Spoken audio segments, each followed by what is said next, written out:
8월 8일 월요일 하나님께서 이 시간 주시는 말씀은 창세기 4장 1절에서 15절 말씀입니다. 창세기 4장 1절에서 15절 말씀입니다. 아담이 그의 아내 하와와 동침하매 하와가 임신하여 가인을 낳고 이르되 내가 여호와로 말미암아 등남하였다 하니라. 그가 또 가인의 아우 아벨을 낳았는데 아벨은 양치는 자였고 가인은 농사하는 자였더라. 세월이 지난 후에 가인은 땅의 소산으로 제물을 삼아 여호와께 드렸고 아벨은 자기도 양의 첫 새끼와 그 기름으로 드렸더니 여호와께서 아벨과 그의 제물은 받으셨으나 가인과 그의 제물을 받지 아니하신지라. 가인이 몹시 분하여 안색이 변하니 여호와께서 가인에게 이르시되 내가 분하여 함은 어찌 됨이며 안색이 변함은 어찌 됨이냐. 내가 선을 행하며 어찌 낯을 들지 못하겠느냐. 선을 행하지 아니하면 죄가 문에 엎드려 있느니라. 죄가 너를 원하나 너는 죄를 다스릴지니라. 가인이 그의 아우 아벨에게 말하고 그들이 들에 있을 때에 가인이 그의 아우 아벨을 쳐 죽이니라. 여호와께서 가인에게 이르시되 내 아우 아벨이 어디 있느냐. 그가 이르되 내가 알지 못하나이다. 내가 내 아우를 지키는 자니까. 이르시되 내가 무엇을 하였느냐. 내 아우의 핏소리가 땅에서부터 내게 호소하느니라.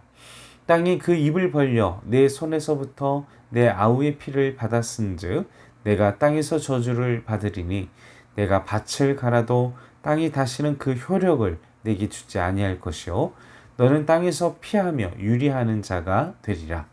가인이 여호와께 아뢰되 내 죄벌이 지기가 너무 무거우니이다. 주께서 오늘 이 지면에서 나를 쫓아내시온즉 내가 주의 낯을 배웁지 못하리니 내가 땅에서 피하며 유리하는 자가 될지라. 나를 만나는 자마다 나를 죽이겠나이다. 여호와께서 그에게 이르시되 그렇지 아니하다. 가인을 죽이는 자는 벌을 7배나 받으리라 하시고 가인에게 표를 주사 그를 만나는 모든 사람에게서 죽임을 면하게 하시니라. 자, 창세기는 여러 가지의 최초들에 대한 내용들이 기록되어 있습니다.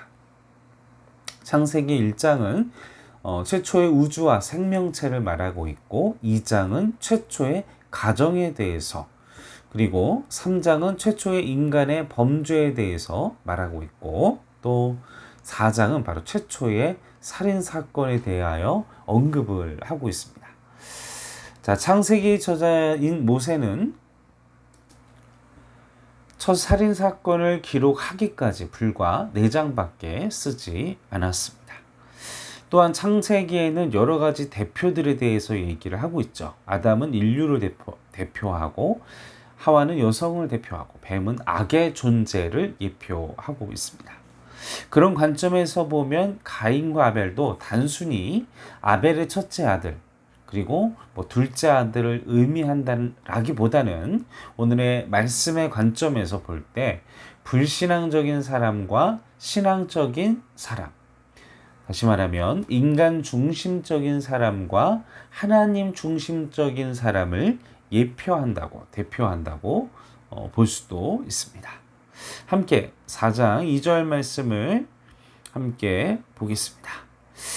또 가인의 아우 아벨을 낳았는데 아벨은 양을 치는 자였고 가인은 농사하는 자였더라. 그리고 3절을 또 보시면 세월이 지난 후에 가인은 땅의 소산으로 제물을 삼아 여호와께 드렸고, 자, 가인은 농부가 되었습니다. 그 아우인 아벨은 형과는 달리 양치는 목자가 되었습니다. 그리고 세월이 지난 뒤에 가인은 땅에서 거둔 곡식에서 제물을 바쳤고 아벨은 양떼 가운데에서 양의 첫 새끼 그리고 그 기름을 제물로 바쳤습니다. 오늘 본문과 같이 하나님은 가인의 제물을 받지 않으시죠. 아벨의 제물만 받으십니다. 이제 보다 더 구체적으로 보면 4장 3절 5절 말씀을 한번 자세히 보십시오. 세월이 지난 뒤에 그리고 제물을 드렸는데 그 형식에 대해서 그 제물을 드리는 양 두 사람의 형식과 그런데 이제 그 결과가 달라져서 가인의 낯빛이 변한 사건. 자, 우선 3절 말씀에 세월이 지난 뒤에 라는 단어가 이 단어에는 어떠한 사건과 또 방법에 대해서 암시를 하고 있습니다. 아마도 구체적으로 나와 있지는 않지만 예배하는 방법, 하나님께 제사하는 방법에 대한 내용들이 있었을 것임을, 앞서서 뭔가 이 가인의 제사와 아벨의 제사에 있어서 기준이 되는 어떤 사건들이 앞에 있었고, 그 기준들이 있었기 때문에 그 결과적인 하나님의 예배가 받아지는 예배가 있고 받아지지 않았다라는 그런 내용들이 그것을 가리키는 점을 암시하고 있다는 점에서 이 세월이 지난 뒤에는 특별한 의미를 가지고 있음을, 암시하고 있음을 우리는 생각해 볼 수 있습니다. 그래서 하나님은 이 아벨의 제물만 받아 주시죠. 그래서 아벨의 모습을 통해서 하나님께서 받으시는 예배, 하나님이 기뻐하시는 예배가 무엇인지, 그래서 전통적인 해석은, 복음적인 해석으로는 피의 제물, 그 피는 또 예수 그리스도를 예표하는 또 이러한 전통적인 복음적인 해석이 있고, 또 또한 그 히브리서 11장에서는 아벨은 믿음으로써 가인보다 더 나은 제물을 드렸다. 이제 믿음이라는 그 기준으로 또 그 제물에 대한 하나님의 받으심과 받지 않으심에 대한 그 기준을 설명을 하고 있습니다. 자, 이것을 우리가 생각해 볼 때 이제 믿음의 관점에서 한번 생각해 본다면 그 아벨의 제사와 가인의 제사의 차이점 무엇이었을까요? 첫 번째는 아벨은 첫 새끼와 그 기름으로 예배를 드렸습니다. 다시 말하면 많은 양들이 있고 그가 드릴 수 있는 제물로 드릴 수 있는 많은 것들이 있지만 첫 새끼 특별히 구별해서, 특별히 생각해서, 특별히 준비해서, 여러분들도 이 감동이 되는 선물은 나를 위해서 뭔가 특별한 것들을 의미 있게 준비하면 그 선물이 더 값어치 있게 느껴지지 않습니까?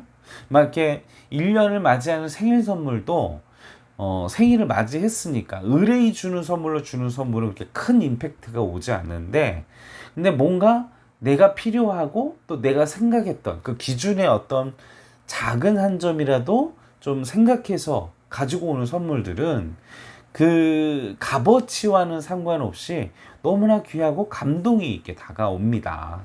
그것은 바로 그 마음에 내가 있었기 때문에, 나를 생각하는, 나를 배려해주는 그 중심이, 마음이 있었기 때문에 감동이 오는 것이겠죠.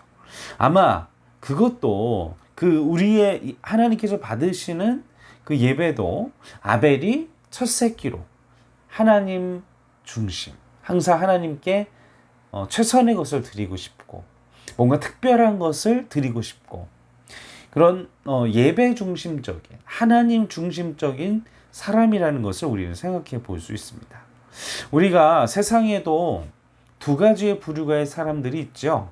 하나님 중심으로 모든 것을 생각하고 고민하는 사람이 있고, 인본주의적인 나의 필요에 의해서, 나의 생각에 의해서, 나의 주관에 의해서 사는 사람들이 있습니다. 먼저 하나님의 나라와 그의 의를 구하는 사람과 항상 하나님의 일을 먼저 생각하고 하나님이 무엇을 더 기뻐하실 것인지를 고민하고, 그러나 또 반대로 오직 그것과는 상관없이 오직 나 중심으로 나의 원하는 것, 내가 필요한 것, 그리고 나의 생각, 그 기준으로 사는 사람들이 있다라는 것이죠.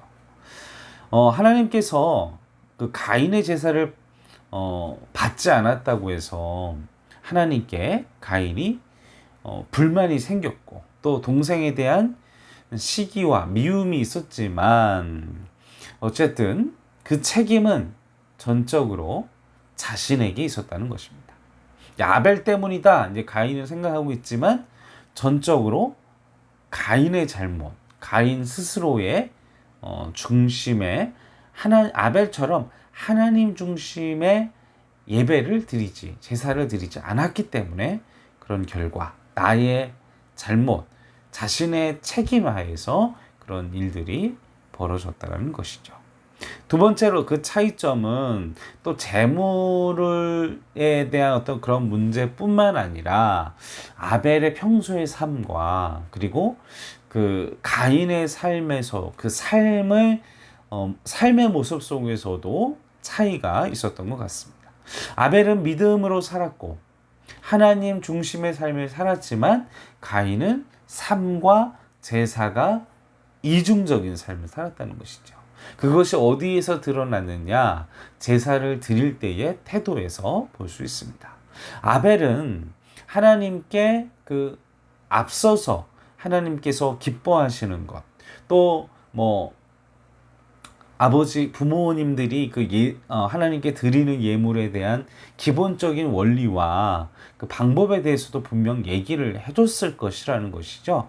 아마 그것을 생각하며 신중하게 그리고 또 구별하면서 예물을 드렸을 것입니다. 그러나 가인은 그냥 그런 건 생각하지 않고 자신의 일상, 자신의 어떤 생활, 내가 할 수 있는, 내가 편하게 얻을 수 있는, 그리고 내가 쉽게 할 수 있는 것들을 그냥 해서 제물로 드리는, 하나님 기준이 아니라 자신의 생활의 습관, 자신이 편한 대로, 자신이 원하는 대로 하나님 앞에 나아갔다는 사실에 근원적인 차이점이 있었다는 것입니다.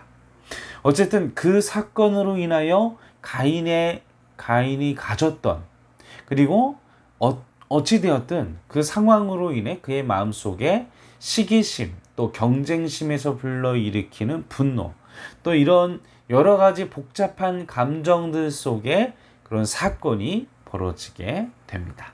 그런데 우리가 앞서서 생각해 봐야 할 것은 무엇이냐? 창세기 4장 6절에서 7절 말씀을 보십시오. 하나님은 그에게 그의 감정을, 그의 마음을 제어하고 컨트롤하고 통제하도록 명령을 내리십니다. 통제될 수 있다라고 말씀을 하고 계십니다. 그는 분명히 살인과 살기를 죽여서 그 끔찍한 사건과 사고가 나지 않게 할 수도 있었다라는 것이죠. 그 기회의 문을, 그리고 그 기회를 주셨다라는 것입니다. 하나님께서는. 그리고 그것을 지적하셔서 그 감정을 해결하도록, 그 마음의 문제를 해결하도록 권고하십니다. 분명 하나님께서 기회를 주신 거예요.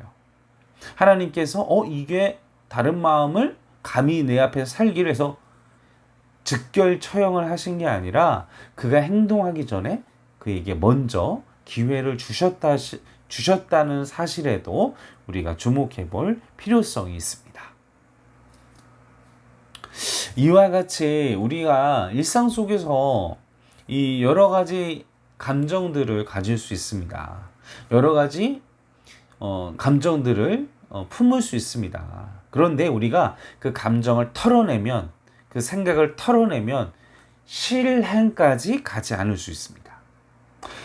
사랑하는 성도 여러분, 이 새벽에 그리고 여러분들의 일상 가운데 여러분의 죄된 생각, 부정된 감정들 끊임없이 그것으로 묵상하지 마시고 바로바로 털어내시고, 그리고 예배 안에서 하나님의 위로로 그런 부정적인 감정들, 분노들, 그게 해결되어지는 은혜가 여러분들의 예배와 여러분들의 기도와 하나님과의 교제 속에 여러분들의 삶 가운데 일어나기를 주님의 이름으로 간절히 축원합니다. 그래야만 우리는 그 죄의 유혹 속에서 그 죄를 실천하지 않을 수 있는 은혜가, 하나님께서 우리를 돌봐주실 수 있는 은혜가 있을 수 있다는 것입니다. 오늘 말씀을 통하여 우리는 세 가지의 메시지를 얻습니다. 첫 번째는 예배에 대한 예배의 자세. 우리가 예배를 드릴 때 하나님 중심으로 예배를 드리는가? 아니면 나 중심인가? 둘째로는 우리가 가지고 있는 그런 분노와 그런 부정적인 감정들을 바로바로 털어내고 해결하고, 또 우리가 그걸 묵상하지 않도록 도전해야만 가인처럼 실천까지 옮기는, 여러분들이 어떤 생각을 하고 있느냐에 따라서 여러분들의 언어에도 말하는 것에도 드러나게 됩니다. 우리가 주로 생각하고 있는 것들을 말하게 되어 있습니다. 어떤 생각을 하느냐, 어떤 감정을 품고 사느냐에 따라서 우리가 어떤 삶을 살게 되는지. 그리고 마지막 세 번째는 하나님께서 가인에게 표를 주심으로써 하나님의 자비하심과 하나님의 사랑과, 하나님은 가인에게도 기회를 주셨어요. 그렇죠? 또 직접 그가 해결해야 할 그 죄의 문제도 이야기를 해 주셨습니다. 얼마나 자비롭고 얼마나 하나님께서 배려를 해 주시고 얼마나 속 시원하게 또 얘기를 해 주십니까? 사랑하는 성도 여러분, 이러한 하나님의 은혜와 또 하나님의 사랑과 또 예배의 방법과 삶의 태도를 묵상하시면서 한 주간도 승리하시는 행정교회 성도 여러분들 되시기를 주님의 이름으로 간절히 축원합니다. 함께 기도하시겠습니다. 아버지 하나님, 우리의 마음 가운데 하나님 중심의 삶, 겸손한 삶, 하나님께 나의 모든 것을 맡기는 삶, 그리고 하나님이 주인 되시는 삶을 살 수 있도록 도와주시옵소서. 그리고 우리 안에 부정된 감정, 또 속상한 마음, 우리가 안 느끼고 또 그것을 안 품고 살 수는 없습니다. 그러나 속히 그리고 빠르게 그리고 은혜 가운데 해결될 수 있도록 성령님 도와주시옵소서.